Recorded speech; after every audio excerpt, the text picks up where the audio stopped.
안녕하십니까. 2008년 10월 16일 CNG 방송을 시작하겠습니다.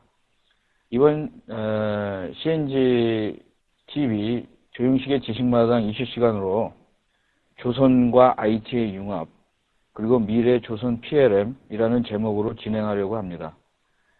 발표에는 서울대학교 조선해양공학과 교수이신 김태환 교수님을 모시고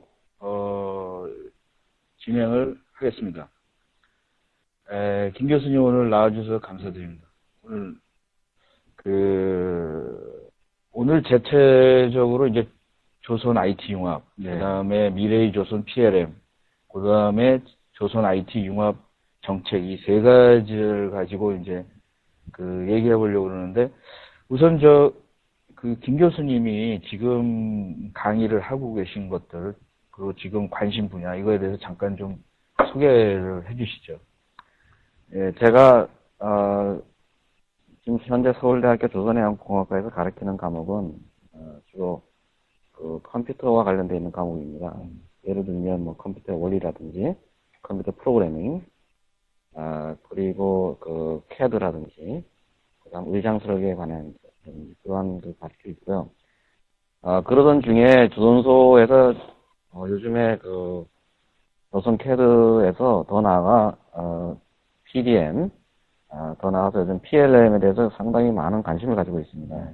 그런 조선소의 니드에 따라서 제가 최근에 조선 PLM에 대해서 관심을 가지고 있고, 현재 현대중공업에서 새로운 PLM을 도입하고자 하는데, 거기에 대해서 제가 과제를 수행하고 있습니다. 예, 참고로 이 김 교수님은 IT를 전공하셨고, 그 관심 부분은 이 IT와 지금 조선에서 융합하는 부분에 대해서 관심을 많이 가지시기 때문에 좋은 기회라고 생각해서 교수님을 모셨습니다. 그래서 저희가 발표하는 동안에 많은 질문들을 쪽지로 보내주시거나 해서 나중에 굉장히 좋은 지식을 얻어 가시기를 바라겠습니다. 그러면 시작을 하겠습니다. 우선 자료를 보시면은 이제 우선 조선의 IT 융합, 조선의 전반적인 거에 대해서 좀 말씀을 해주실 건데요. 어떻습니까? 우리나라 조선이 지금 어떤 상황이고 앞으로 어떻게 나가야 될지 한번 좀 말씀해 주시죠. 네, 현재 우리나라 조선 산업은 여러분 잘 아시는 바와 같이 수주량뿐만 아니라 생산 규모에 있어서 세계 약 39.8%를 차지하고 있고요. 2002년부터 세계 1위를 유지하고 있는데, 만만치 않은 게 중국에 우리나라를 추격하고 있습니다. 중국은 정부에서 과감한 투자와 또 싼 임금을 이유로 해서 강력 추격해서 현재 약 33% 수지율로 보면 있고, 저희가 1위를 하기 전에 1위를 하던 일본이 약 11.8%를 하고 있는데, 문제는 중국의 추격입니다. 그 다음 장에 요즘은 그 다음 장은 이제 저희가 보여준 현재 조선은 대부분이 수출을 하고 있고요. 그래서 보면은 수출 산업으로 보면은 약 현재 4위 정도 하고 있고, 1위가 반도체, 자동차, 그 다음에 무슨 통신기가 4위를 하고 있습니다. 그런데 그 다음에 보면은 지금 제가 이 슬라이드를 보여주는 이유는 중국의 추격인데요. 이러한 중국의 추격을 저희가 의식하지 않을 수 없습니다. 그래서 현재 조선소에서 주 이슈는 우리나라 조선 산업이 일본이 약 50년 동안 1위를 유지했다고 그러는데, 우리나라 조선소가 얼마나 더 1위를 유지하느냐, 오랫동안. 그에 대한 어떤 전략을 우리가 논의하는 게 되고요. 그에 위해서는 우리가 어떤 전략을 써야 되느냐라는 게 되고, 그 중에 하나의 솔루션으로서 IT와의 융합이 되어야 하느냐라는 게 오늘의 주제가 되겠습니다. 우리나라, 다른 나라도 이렇게 IT와 결합이 된 사례들이 있습니까? 일본 같은 경우가. 뭐, IT를 그 범위를 어느까지 하냐가 문제가 되겠는데요. 물론입니다. 뭐, 일본에서도, 뭐, 제가 구체적으로는 모르지만, 이미 우리나라 이전부터 했고요. 그 예를 들면은, 주로 이제 데이터에 관한 관리가 되겠습니다. 그 데이터를 보면 처음에 데이터가 있고, 데이터에다 어떤 의미를 넣은 인포메이션이 되겠고요. 인포메이션에 어떤, 그, 사람의 어떤 팩트를 넣은 그 난리지가 발전이 됐고, 요즘에는 뭐, 그에다가, 의사결정까지 추가해서 인텔리전스라는 개념으로 발전이 왔는데, 현재 단계는 제가 보기에는 어떤, 데이터, 다시 말해서 데이터, 뭐, 플러스, 의미가 부여하는 정보의 관리 수준인 것 같고요. 일본에서도 뭐, 많이 뭐, 자동차, 관련된 자동차를 포함해서 연구되고 있는데, 문제는, 우리나라는, 뿐만 아니라 우리나라의 그 경쟁력이 또 IT거든요. 네. 세계, 그 인프라 면에서 보면은 세계에서 가장 잘 되어 있기 때문에, 우리나라 잘 되고 있는 조선소와 특히 또 우리나라 잘 되어 있는 IT는 이미 그 많은 그 발전이 있기 때문에 서로 그냥 산업과 이런 기술을 융합한다면 앞으로 충분히 그 가능성이 있다고 봅니다. 예. 다음에는 그 조선과 IT 융합, 이거 요새 굉장히 많은 그 화두가 되는데 그 융합이라는 여기에 대해서 좀 말씀해 주시죠.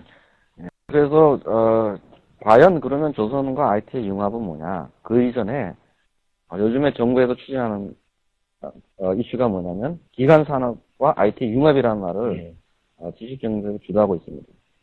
그럼 먼저 과연 기간 산업 그 중에 하나인 조선과 IT 융합은 뭐냐? 라는 것을 먼저 제가 설명을 하기 위해서 먼저 시스템이라는 걸 먼저 제가 보여주고 있습니다. 그 시스템 여기서 말한 시스템은 시스템이라 그러면 크게 세 가지로 나눕니다. 소프트웨어, 하드웨어, 그리고 네트워크 나누는데 제가 왜 이걸 보여주냐면 크게 문제를 보면요. 일단 입력을 통해서 그다음에 처리를 하게 되어 있고요.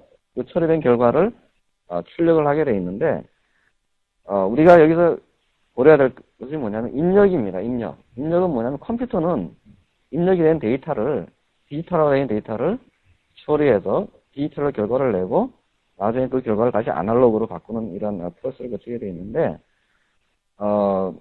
기존에 많은 소프트웨어 시스템을 보면 어떤 디지털 데이터가 어떤 있다고 물론 가정을 하고 물론 가정이라는 게 여기서 어떤 경험에 의한 데이터를 가지고 테스트를 하고 어떤 기능을 구현하는 그런 많은 소프트웨어 시스템이 있는데 문제는 입력이 문제입니다. 뭐냐면 얼마나 리얼타임으로 데이터가 아날로그 데이터를 컴퓨터에 디지털로 입력해 주냐라는 게 요즘 이슈입니다.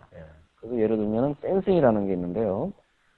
센싱도 결국 뭐냐면 그 현실 세계라는 아날로그 데이터를 자동으로 사람이 체크하는 게 아니라 자동으로 읽어서 그걸 디지털화해서 이 프로세스는 컴퓨터 시스템이 처리해 줄 테니까 처리해 주고 나면 그 결과를 디지털의 데이터를 결국 사용자는 사람이기 때문에 사용자가 얼만큼 편하게 느낄 수 있고 응용할 수 있는가라는 그러한 그 기술이 많이 요즘에 이슈가 되고 있습니다. 그래서 이건 시스템에 대해서 간단히 제가 보여준 거고요. 여기서 보여주는 건 아날로그에서 디지털화되고 디지털에서 아날로그 되는 그런 그 인터페이스에 대해서 설명하고 있습니다. 네. 그리고 또 하나 요거는 제가 뭐 과거를 조금 생각해 봤는데 과거라는 건 처음에는 호스트 컴퓨터를 해서 CPU가 이제 중앙 처리돼서 터미널을 그러죠. 주위에 있는 그 컴퓨터들은 주로 데이터 입력하는 것하고 큰 시스템, IBM 벡스라는 옛날에 시스템이 있었는데 그러다가 또 진화돼서 각각 사용자들에도 CPU가 분산이 돼서 하고 중앙에서 CPU에서 관리하고 DB를 이제 중앙에서 하는 서브 클라이언트 모델이 나왔고요. 그 이후에 이제 웹이라는 게 나왔는데 웹에서는 어떤 응용 프로그램을 가지지 않고 어떤 그 프로토콜에 대한 그 규약만 정해주면 일반 사용자들이 프로그램도 없이 자동적으로 요청해서 서비스를 받는 이런 모델이 지금까지 있었죠. 요거는 지금까지 얘기가 되었고요. 그 다음에 장은 앞으로 이제 이슈가 되는 걸 제가 보여주고 있습니다. 앞으로는 뭐냐면 데이터의 어쿠지션이 상당히 중요합니다. 아무리 시스템이 잘 돼 있어도 정확한 데이터, 그리고 그 적시에 그 데이터가, 리얼타임의 데이터가 들어와야 되는데, 그에 대한 하나의 그 솔루션으로 요즘에 나오는 게 RFID라든지, USN인데요. 그래서 보면 이렇게 센싱이라는 게 있지 않습니까? 그 RFID는 그 사람이 그 있는 정한 데이터입니다. 예를 들면 주민등록번호라든지 사람의 이름이라든지, 이러한 데이터는 사람이 넣은 데이터를 읽는 게 이제 RFID가 되겠고, 쉽게 말하면. 센싱이라는 거는 뭐 온도라든지 기후라든지 이런 자연의 데이터를 일단 그 하드웨어의 물리적인 성질을 이용해서 읽는 되겠고요. 이런 센싱이 중요한데, 이런 센싱은 리얼타임으로 읽는다는 게 되겠고요. 그리고 그 다음에 이제 따라서 이제 데이터가 이제 리얼타임에 들어오면 우리가 무슨 의사결정을 해줘야 됩니다. 이게 의사결정해주는 게 제어가 되겠고요. 여기서 말하는 제어는 뭐 로봇에 대한 제어뿐만 아니라 어떠한 의사결정을 얘기하는 겁니다. 그런 게 좀 이슈가 되어 있어요. 지능화는 뭐냐면 제어와도 관련이 있는데, 의사결정을 과거의 난리지로부터 어떤 조건이 들어왔을 때 사람이 해주는 게 아니라 뭐 시스템이 해줄 수도 있고, 또는 사람에게, 의사결정자에게 이러이러한 현상이 지금 현재 일어나고 있는데 그에 대한 의사결정에 대안은 1, 2, 3, 4가 있다.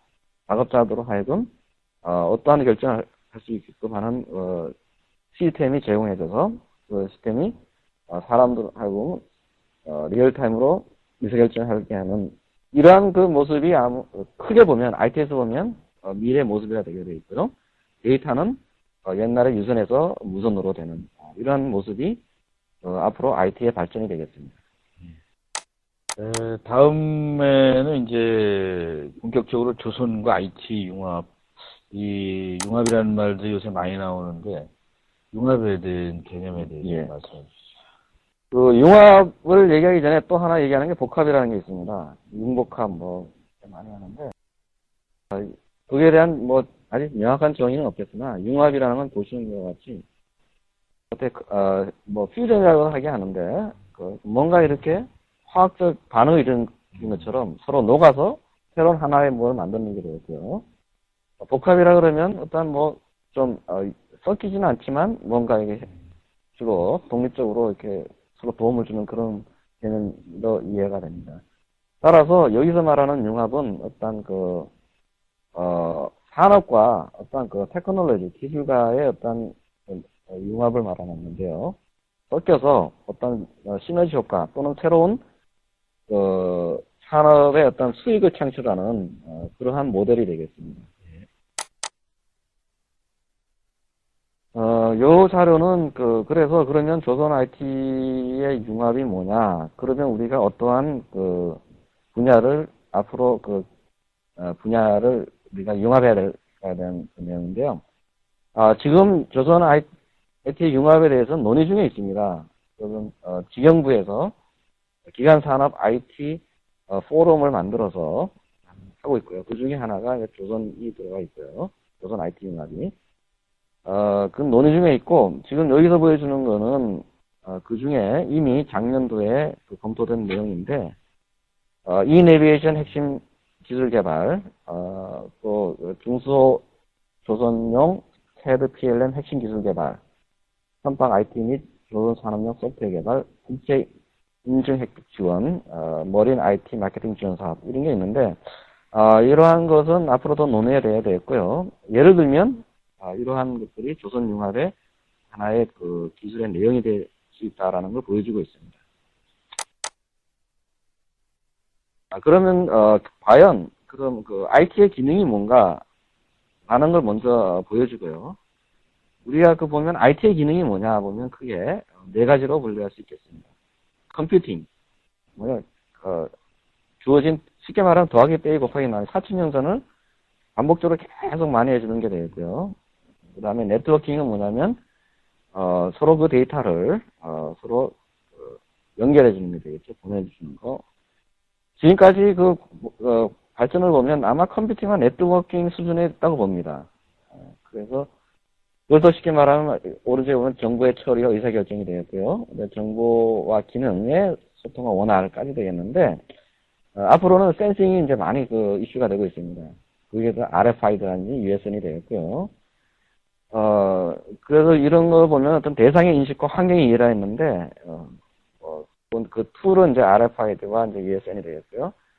여기까지가 있고, 여기까지는 그야말로 이제 그 IT 측면이고, 이 마지막에 액추에이팅이라는 게 더 들어갔는데, 이거는 뭐냐면 이런 데이터가 데이터 서준에 머무르는 게 아니라, 실제 물리적 운동 실행이라 했지 않습니까? 로봇 같으면은 그 데이터가 어떤 물리적인 제품을 구동시키고, 이러한 것까지, 해주는 게 결국 IT의 기능이라고 보고 있고요. 따라서 크게 네 가지 기능이 있고, 그 밑에 얘는 제가 고민하는 중에 과연 이 네 가지 기능을 포함하는 게 뭔가 해서 실제 용접 로봇에 대해서 그 밑에 일부 구체적으로 그 기능을 제가 연결해 보았습니다. 네.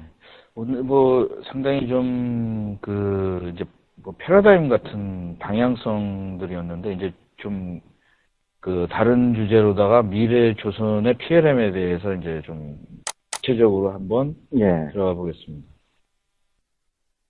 PLM의 지금 구성에 PMS, BPM, BOM 이런 쪽부터 이제 말씀을 해주시겠는데 이건 뭡니까? 프로세스의 분석? 이거 어떤 걸 의미하시나요? 예. 먼저 이 PLM을 이제 얘기하기 전에 과연 그런 PLM이 어떤 분야에 적합한가, 필요한가에 대해서 설명하는 자료인데요. 산업에 따라서 이제 틀리는 조선산업은 종합 건조 산업이지 않습니까? 그래서 따라서 보면 X축을 보면은 전략적 중요성인데요.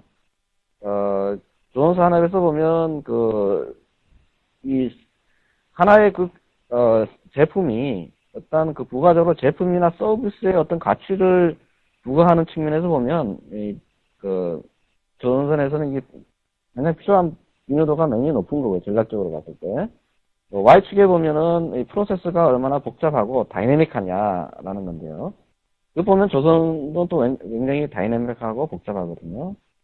따라서 이러한 가치가 높고 복잡한 프로세스, 또 다이내믹한 프로세스, 또 사람에 굉장히 많이 치중되어 있는 비즈니스 프로세스 영역은 바로 이 조선이 바로 이러한 영역이다라는 걸 보여주고 있습니다. 따라서 이러한 전략적으로 굉장히 중요하고 어떤 프로세스가 복잡한 영역에는 PLM이 필요하다는 배경이 되겠고요. 그러면 PLM에서 하고 있는 기능을 보면은 이건 조선 PLM입니다. 물론 PLM이 기계 PLM도 있고 자동차 PLM도 있고 전자 PLM 여러 가지 있겠지만 조선 PLM의 기능을 보면 보시는 바와 같이 크게 경영 현황 또는 주로 탑 레벨이 되겠죠. 4장급 레벨에서 현황을 보고 싶어 하는 거고 설계 일정 관리 요건 이제 관리자급 무장이라든지 그 사람들 일정을 관리해야 되고 동현 문서 관리 그 다음에 설계 정보 관리 또 설계 변경 관리인데 조선은 선박을 만들 때 설계가 배가 만들어지는 과정에서 변경이 참으로 많이 일어납니다. 이게 가장 큰 이슈 중에 하나이거든요. 그래서 병행된 설계를 어떻게 관리할 건가라는 게 되겠고요. 그다음에 또 협업 설계 관리인데 워낙 방자인 산업이기 때문에 조선소와 협력 업체와 또는 아웃소싱한 업체 간의 어떤 협업 설계가 또 중요하고요. 또 하나가 이제 물량 관리인데 주로 이제 강제라든지 그다음 의장이라든지 아주 다양한 물량을 우리가 사용을 하고 또 배가 만드는 시점에 이미 아웃소싱하는 협력 업체에서는 그 전에 만들어야 하기 때문에 미리 물량을 내주를 주는 해이기 때문에 물량 관리가 필요합니다. 그래서 여기서 보는 바와 같이 약 7가지의 주요 기능이 있습니다. 그리고 요거는 이제 제가 왜 이렇게 자료를 보여주냐면요. 조선과 이제 기계 또는 전자 PLM 차이점을 한마디 그 중에 많이 있겠지만 그 중에 하나를 보여주기 위해서 제가 보여주는 자료가 되었습니다. 결국 옛날에는 쉽게 말하면 현실의 모든 문제는 명사와 동사로 우리가 표현할 수가 있습니다. 문제의 정의는. 그렇게 봤을 때 명사에 해당하는 것은 비움이라고 볼 수 있고요. 제품의 어떤 구조를 쭉 해내는 게 BOM이 될 수 있고, 그다음에 프로세스인데, 프로세스는 어떤 그 최종적인 제품을 만들기 위해서 무슨 일을 해야 되냐 순서가 되겠습니다. 순서고, 누가 해야 되느냐, 또 어떤 도구를 사용해서 해야 되느냐라는 게 되겠는데요. 그 조선의 프로세스는 굉장히 방대하고 복잡한데, 그 중에 정형화되어 있는 프로세스가 있습니다. 또는 비정형화되어 있는 프로세스가 있거든요. 근데 기본 설계와 상세 설계가 있고, 그다음에 생산 설계가 있는데, 기본 설계와 상세 설계는 어느 정도 우리가 정해야 프로세스로 우리가 디파인 할 수 있고요. 템플릿에서. 이러한 정해되어 있는 프로세스는, 어디서 하면 워크플로우에서 관리를 하고요. 근데 많은 비정해되어 있는 프로세스가 상당히 많이 일어납니다. 설계 변경 또는 생산 현장에서.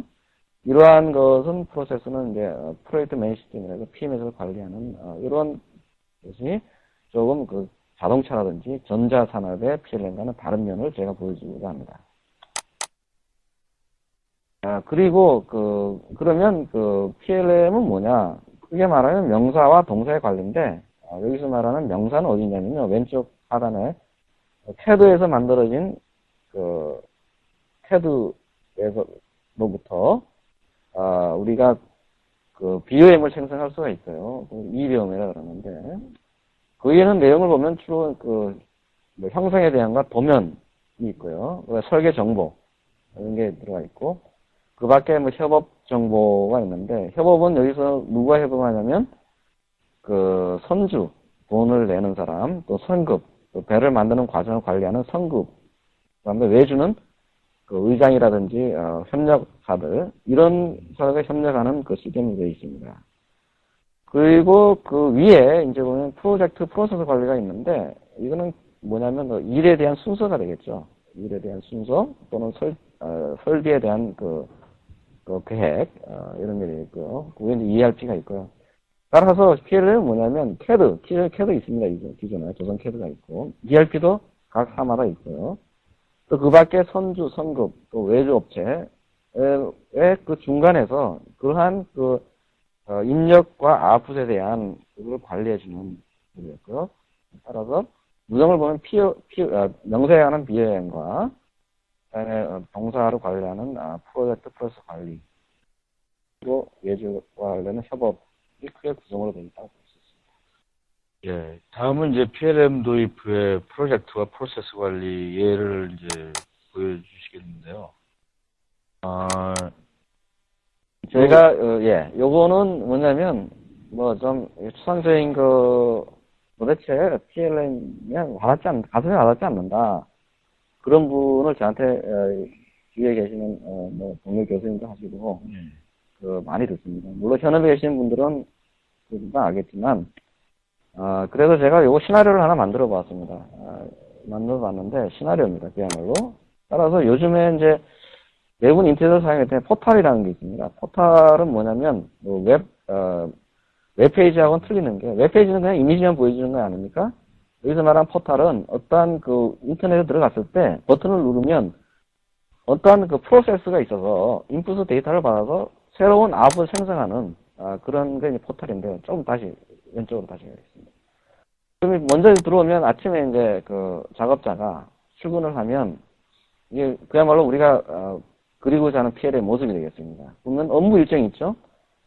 이 작업자는 3가지 업무를 지금 할당받았습니다. 오늘 공작도 3개를 도면을 생성해야 되고, 그 다음에 요청 알림은 뭐냐면 다른 작업자들이 이 작업자한테 요청한 사항이 되겠습니다. 이런 딱 포털에 접속하면 자기가 오늘 무슨 일을 해야 되는지 나와 있고요. 또 어떠한 작업자의 요청에 대해서 협력을 해야 되는 게 요청이 나와 있습니다. 다음에 보시겠습니다. 그럼 작업자가 이제 내가 오늘 버튼을 누르니까 1718선 호선 배에 대해서 이 13년은 공작도를 오늘 작성해야 된다. 이런 게 나와 있고요. 근데 보면 여기 이제 드로잉 플랜은 이제 도면을 만드는 플랜에 대한인데, 보니까 작업자들이 사유에 의해서 변경이죠. 변경에 대한 이력이 나와 있고요. 그러면 또 거기 내가 오늘 할 일에 대해서 BOM을 열어보겠습니다. 열어보면 그 비용에서 이제 이 도면을 만들기 위해서 참조 자료들도 이렇게 떠 있고요. 그런 모습을 볼 수가 있고, 그 중에 이제 E13이라는 그 도면을 이렇게 좀 열어보면, 오른쪽 그 하단에 보면 이런 선체 그 모델이 나와 있죠. 이러한 모습은 뭐냐면, 기존에 있는 그 실적선 중에 이미 배를 지었던 배 중에 가장 유사한 그 도면을 이런 걸 보여주고, 실제로 산출물 리스트라는 게 있죠. 세 가지. 공작도, 일품도, 그 다음에, 레스팅이라는 게 있죠. 이 세 가지 이런, 현재 이 작업자가 만들어야 될 도면입니다. 도면을 대해서 이렇게 보여주고 있고요. 그러면 왼쪽에 있는, 도면을 보고, 오른쪽에 있는 산출물을, CAD, 시스템을 사용해서 이런 도면을 생성하게 되겠습니다.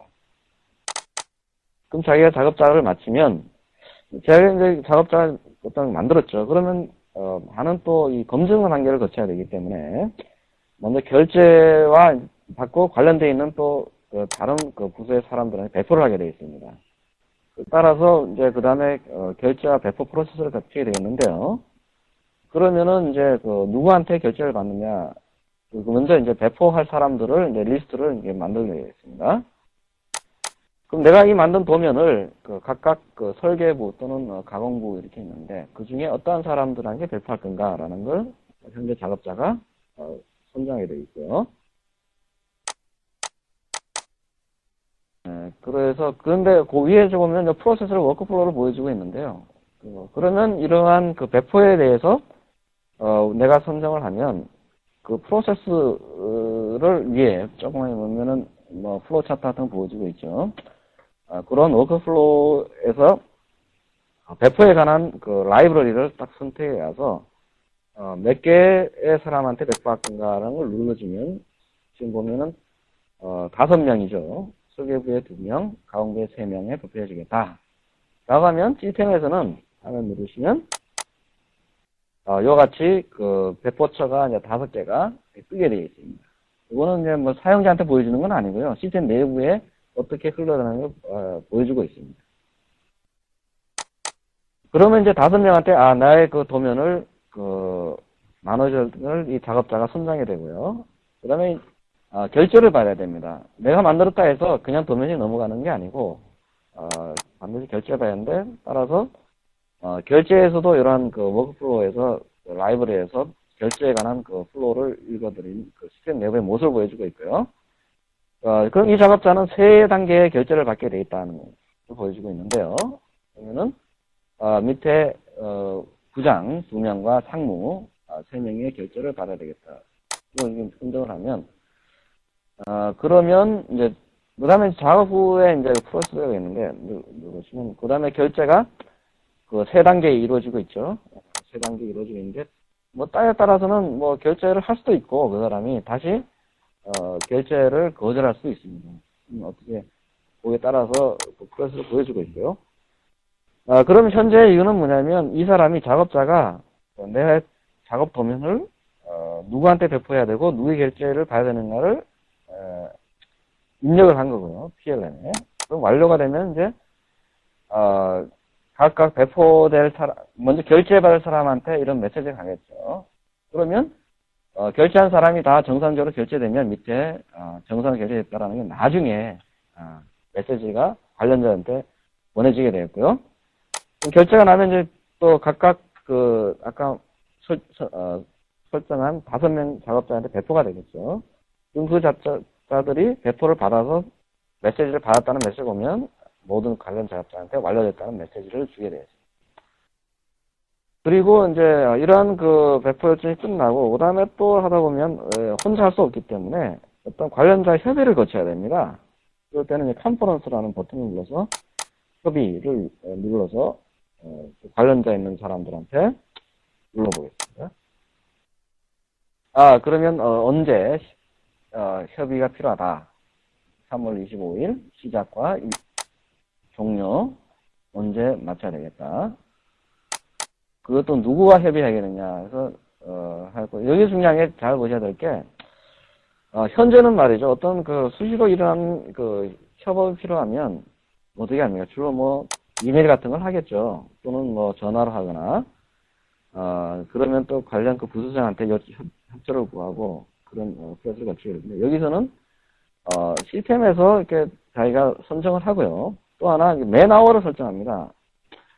왜냐하면, 우리가 어떤 협업을 하면, 그 협업에 관련되어 있는 사람들이 일을 하게 되면, 이 사람이 얼마 동안 맨아워를 하였다라는 게 인정이 돼야 되고, 기록이 되어서, 그 관련된 협력을 한 사람들에 대한, 시수가 나중에 업적이나 이런데 또는, 반영이 돼야 되겠죠.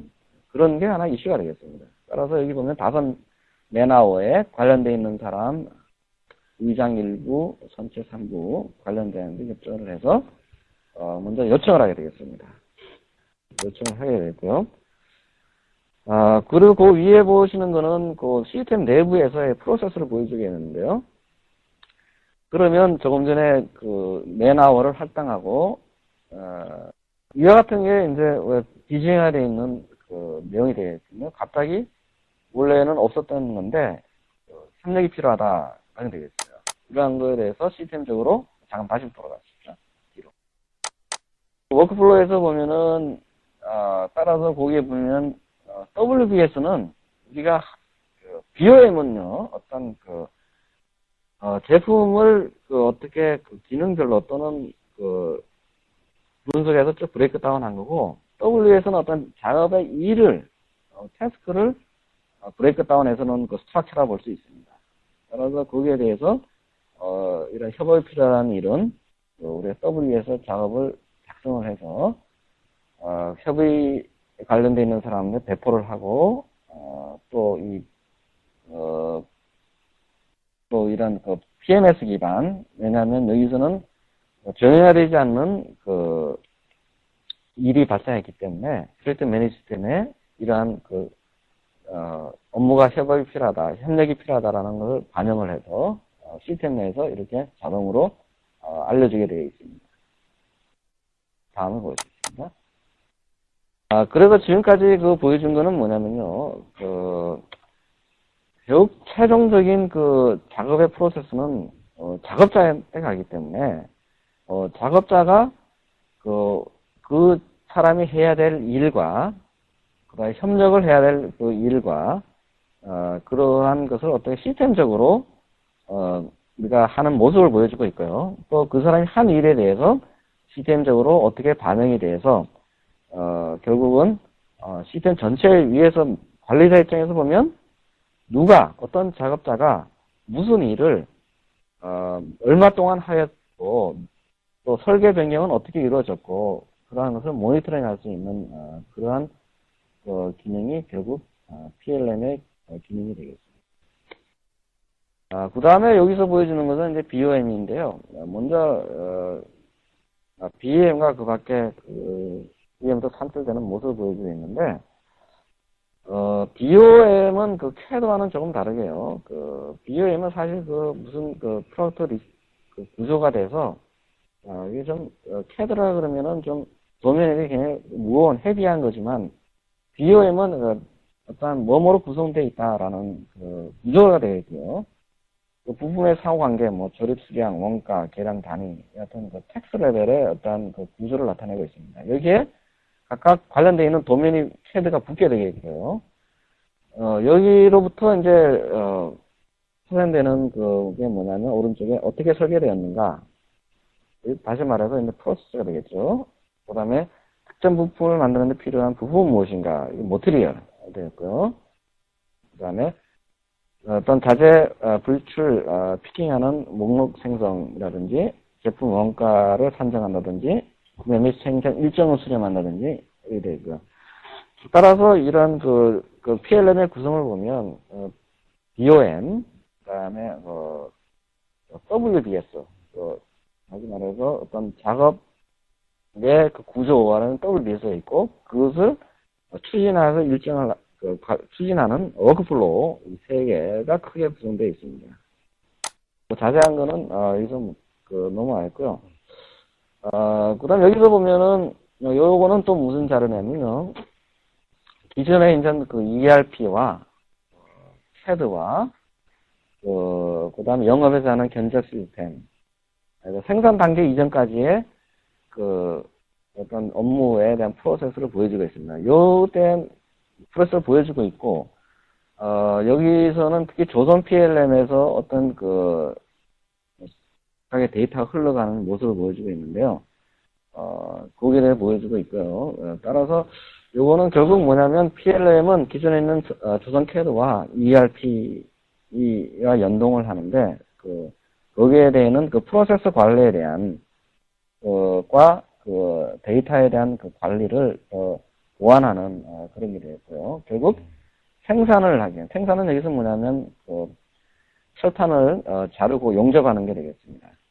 그리고 조립하는 생산 단계 이전까지의 그런 정보를 관리하는 그런 모습을 보여주고 있습니다.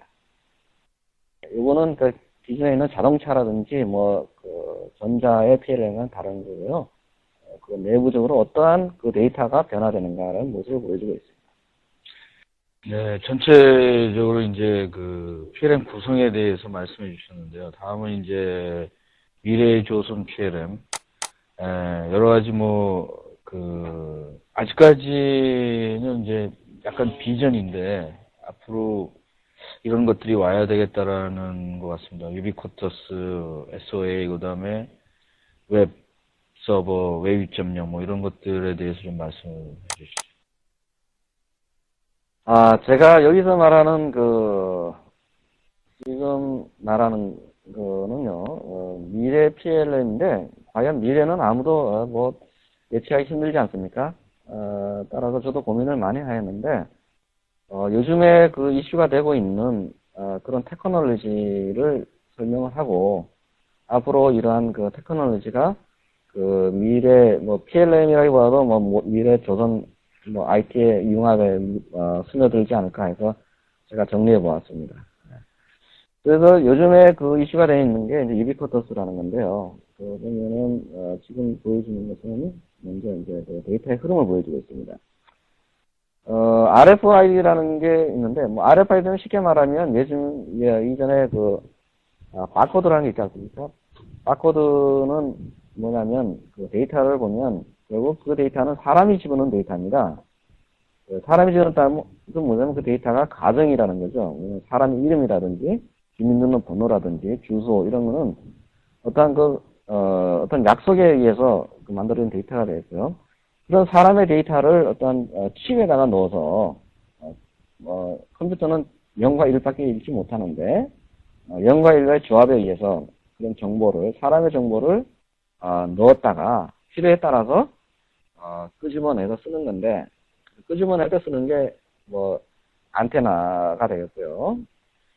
써서 결국 여기서 말하는 거는 차이가 뭐냐면 리얼타임으로 된다는 겁니다. 리얼타임으로 되고 또 비접속식으로 되고 또 하나는 뭐냐면 이게 라이트로 된다는 겁니다. 다시 말해서 그 바코드 같은 경우는 읽기만 하지 않습니까?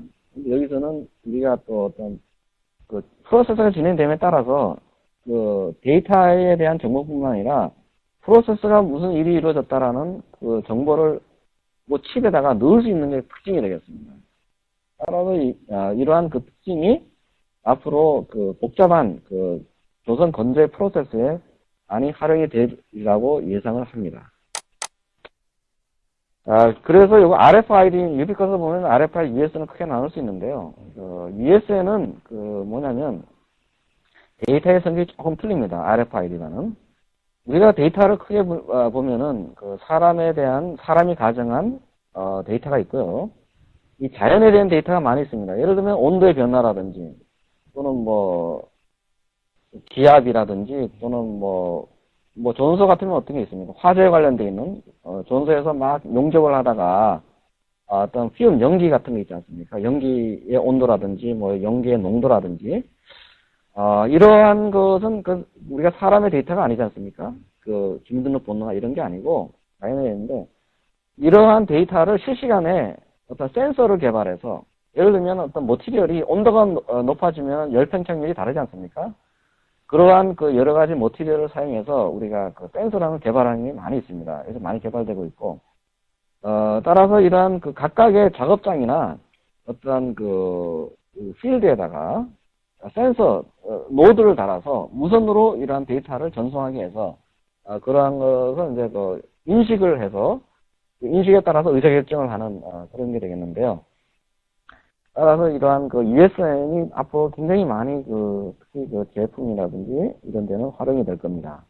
그래서 요즘에 보면 보면 여기 오른쪽에 보면 사람에 이렇게 센서가 달려있죠. 주로 이러한 것은 혈당이라든지 체온이라든지 건강에 관련된 걸 리얼타임으로 인식을 해서 무슨 사람의 어떤 변화가 생겼다. 비전이 생겼을 때는 의료진한테 알려준다든지 이런 게 있겠죠. 그 다음에 자동차에는 요새 많이 지능화되어 있습니다. 이게 지능형 자동차가 있는데 여기서 지능이라는 거는 현상에 대해서 리얼타임으로 인식한 다음에 그에 적합한 의사결정을 리얼타임으로 해주는 게 지능이 되겠습니다. 그렇게 되겠죠. 그래서 과연 그러면 제가 이거는 그야말로 한번 머릿속에 어떠한 것을 정해볼 수 있을까라는 것을 저희가 그려본 것이 되겠습니다. 현재 각종의 테크놀로지를 조선소에서 조정할 수 있는 예를 보여주고 있는데요.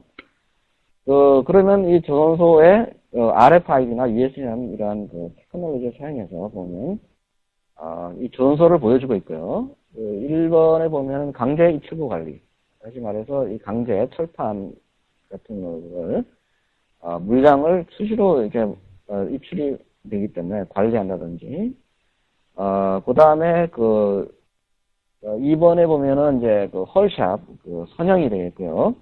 선형에서 어떤 블록을 개구속 자르고 용접하고 조립하는 단계가 되었는데, 이러한 어떤 히스토리 관리를 하는 게 되겠습니다. 3번에 보면 의장 아웃피팅 샵인데, 의장이라는 건 뭐냐면 조선소에서 만드는 게 아니라 외주를 주어서 만들어서 가져온 것을 의장품이라 그러는데요. 그러한 외주를 줘서 가공한 것을 조립하는 조립품에 대해서 입출구 관리를 하게 되었고요. 4번에 독구에서도 이제 독구에서 많은 안전사고가 일어날 수 있는데, 여기에서는 힘이라든지 풍향이라든지 그 밖에 독구에서 안전에 관련되어 있는 그걸 USN 노드를 달아서 또 관리할 수 있지 않을까 했고요. 그다음에 5번은 LNG 칩인데, 여기서 마찬가지입니다. LNG도 보면은 압력이라든지 이런 거를 많이 리얼타임으로 센서가 읽어서 이게 따라서 우리가 해줘야 되는데, 이걸 운항할 때 지금 LNG 칩이 바닥에 떠 있지 않습니까?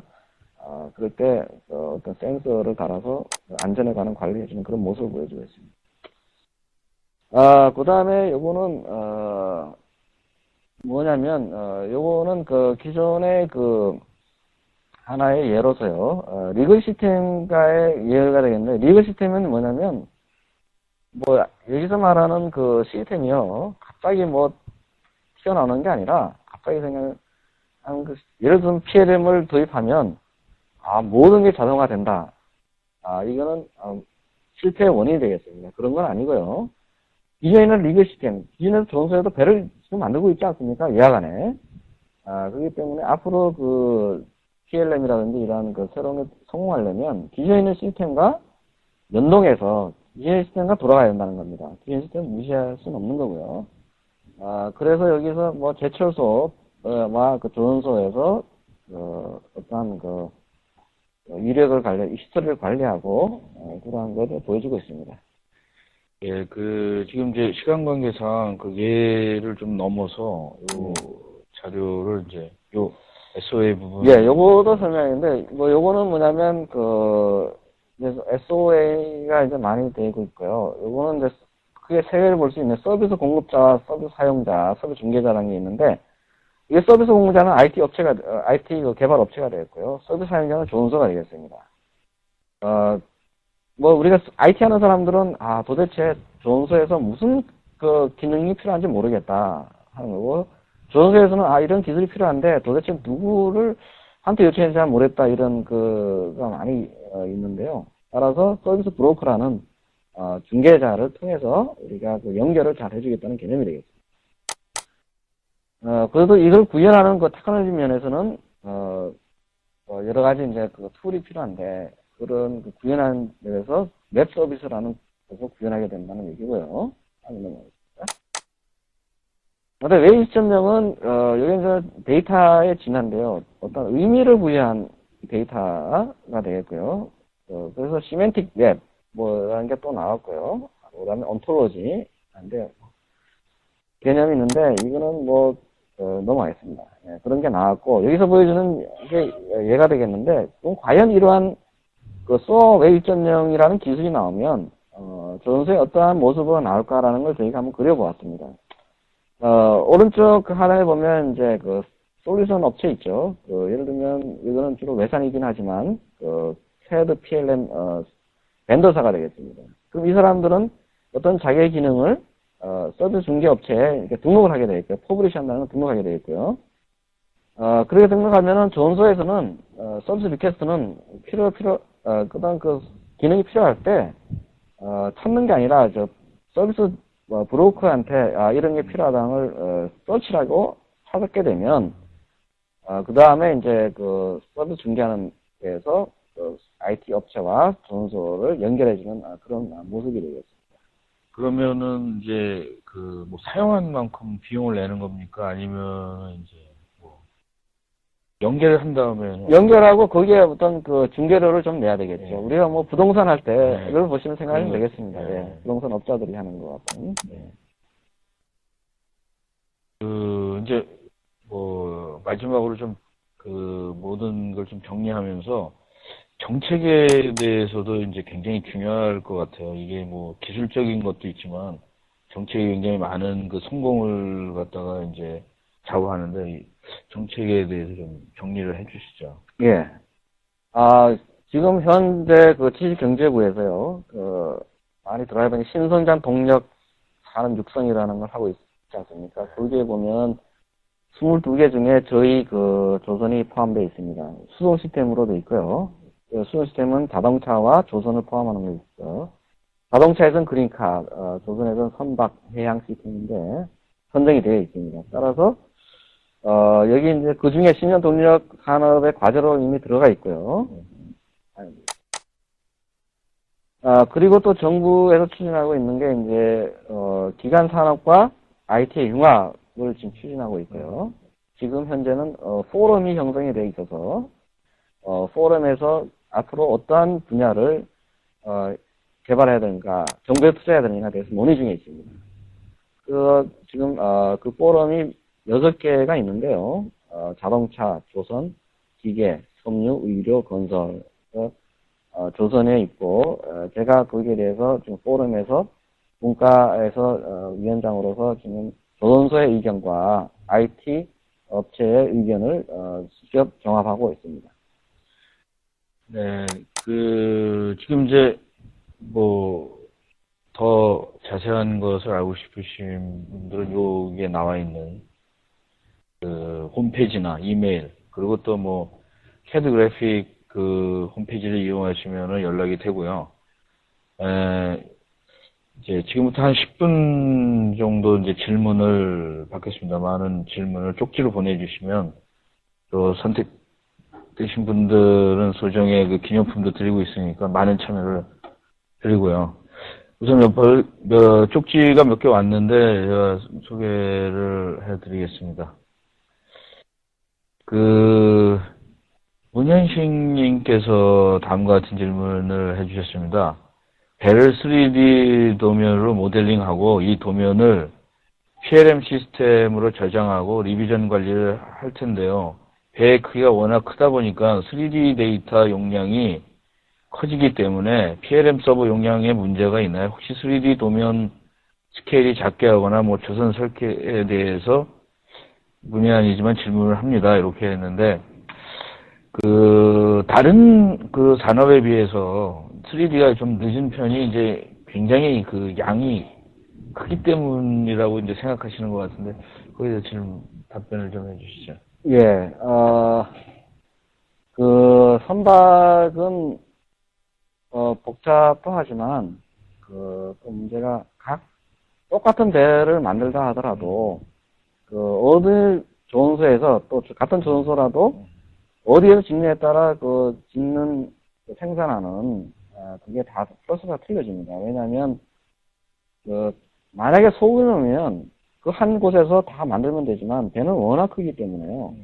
어디에 짓느냐에 따라 그 설비라든지 도구가, 제공되는 도구가 다 틀리지 않습니까? 제한되어 있기 때문에, 그 프로세스가 다 틀려지게 돼요. 똑같은 배를 짓더라도.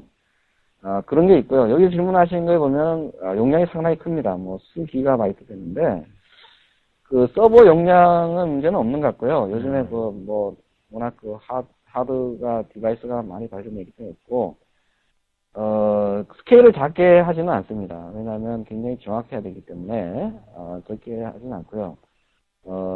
그런 건 않고, 그대로 합니다. 그러면 이제 조선 같은 경우에는 뭐 엔진이나 뭐 정교한 부분은 메케니컬 CAD를 사용하고 일반적으로는 조선에 특화된 CAD와 이렇게 결합돼서 사용할 수 있을까요? 그거는, 어려울 것 같고요. 왜냐면은 조선은 조선 나름대로의 그 표현 방식에 의해서 하는 게 있고요. 거기에 따라서 해야 되고, 메케니컬을 합치는 건 더 어려운 일일 수도 있습니다. 예. 알겠습니다. 그래서 질문이 이제 조선 나름대로의 표현 방식이기 때문에 하드웨어나 이런 데 문제가 없다라는 말씀하시는 거죠. PDM의 용량이나 이런 거는 괜찮다는 말씀이시죠. 그러니까 그건 이렇게 얘기할 수 있습니다. 그게 불가능한 건 아니고요. 현재의 그 하드웨어 성능에 의해서는 아직은 어렵다는 얘기고, 물론 그 하드웨어가 속도로 기하급수로 발전하면 그런 복잡한 형상도 가능할 수가 있게 되겠죠. 현재로는 그렇다는 얘기고요. 그러나 지금 보면은 또 조선에서도 스마트 마린 인터그래프에서는 그러한 것을 좀 더 많이 고려해서 새롭게 만들었다고 알고 있습니다. 박태영님의 질문인데요. 조선업계에서 도크의 스케줄 문제가 가장 크리티컬하다고 들었습니다. 도크의 활용도를 높이기 위해서 정확한 계획도 중요하지만 계획에 따라 차질 없이 변동 진행되는 것 또한 더 중요하다고 생각합니다. 이러한 도크의 효율적을 위해서 IT의 융합이 어떻게 기여할 수 있는지 소견을 듣고 싶습니다. 좋은 질문입니다. 뭐냐면, 자, 우리가 배를 한번 짓는 생각해 봅시다. 배를 짓는데, 최종적인 바틀렉은 뭐냐면 도크입니다. 왜냐면, 배가 빠져나가는 데는 도크라는 땅을 파서, 거기다 배를 짓고, 물을 채워서 배를 띄워서, 배가 나가면 다시 물을 펌프로 뽑아내는 그 원리인데요. 요 최종적인 앞으로의 바틀렉은 거기인데, 그래서 요즘에는 이렇게 합니다. 뭐냐면, 배라는 거는 그냥 조립함에, 처음에 조그만 부품을 모아서 조립해서, 이걸 소조라 그러고요. 또 모아서 중조, 대조해서, 나중에는 도크에서는 예를 들면 6개 덩어리로 이렇게 만들거든요. 최종적으로 밖에서 6덩어리만 만들고, 도크에서 6덩어리만 붙이면 배가 하나 되도록, 결국, 도크 내에서 회전율을 빨리 하는 게 생산성의 핵심이 되지 않습니까? 그러다 보니까 대형 블록이 자꾸 커집니다. 도크 내에서. 옛날에는 20개를 붙여야 됐지만, 지금은 6개까지, 되는데, 따라서 여기서 회전율을 높이려면 일단은 내부 스케줄링을 잘해야 되는데, 아마 요즘에는 그런 스케줄링은 이미 많이 연구가 돼 있고, 결국은 오작이라 할 수 있는데, 도크 내에서 왔는데, 블록끼리 붙이려면, 딱, 갖다 붙여놨을 때, 갭이 없어야 되지 않습니까? 그 갭이 있으면 어떻게 합니까? 다시, 재가공을 해야 되지 않습니까? 그러한 오작을 줄이는 게, 효율을 높이는 핵심이 되겠습니다. 저는 외국에 출장 한번 갔다가, 외국의 어떤 비행기에서 뉴스를 보니까, 현대조선이 도크 밖에서 제조하는 기술을 세계 최초로 했다라는 기사가 한번 났는데, 가능합니까? 그게 도크 밖에서? 예, 그러니까 지금 바틀렉이 도크이다 보니까, 이제 도크가 땅이 제한되어 있지 않습니까? 그러니까 이제 그 제한을 극복하기 위해서 육상에서 져서, 육상에서 해서, 그리고 배를 다 지은 다음에, 육상에 지은 걸 옮기는 게 문제 아닙니까? 바다에 띄우는 거. 그러한 것을 좀 하고 있다고, 하고 있습니다.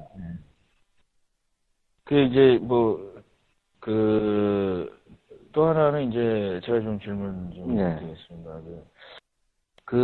지금 이제 PLM이라는 것, 조선에서 이제 PLM이라는 것들에 이제 많이 의식이 이제 많이 높아졌는데, 임 교수님께서는 이제 PLM이 어떤 이제 가속화되려면 뭐 어떤 것이 가장 중요하다고 네. 기술입니까? 아니면은 뭐 벤더의 협력입니까? 아니면은 정책입니까? 뭐 이런 거에 대해서 좀 말씀해 주시죠. 예, 오늘의 가장 중요한 질문 같습니다. 제가 오늘 나오게 된 이유가 이 같은데요. 자동차라든지 전자에서는 이미 PLM이 많이 도입되어 있지 않습니까? 이거는 뭐 필요해서 나온 거가 됐고요. 그 기술이 나오고 한 게 아니라, 필요해서 나온 기술이 되겠습니다. 조선 PLM이 성공하려면, 제가 정리해보면, 먼저, 일단 수요는 이미 필요한 건 당연한 사실이겠고요. 그걸 도입을 하려면, 먼저, 의사결정자의 의지가 중요합니다. 예를 들면 사장이 되겠죠. 또는 어떤 시스템을 도입할 때, 밑에 있는 아무리 기술자가 이래 필요합니다. 많이 올려도, 사장이 그런 데 마인드가 없다면, 좀 그게 도입하기 어렵게 되겠고요. 따라서 의사결정자가 이런 IT에 대한 이해도를 높이는 게 또 중요한 첫째 되겠고요. 그 다음에 또 하나 인식에 또, 필요한데, 과연 PLM에서 모든 게 된다, 이건 아니거든요.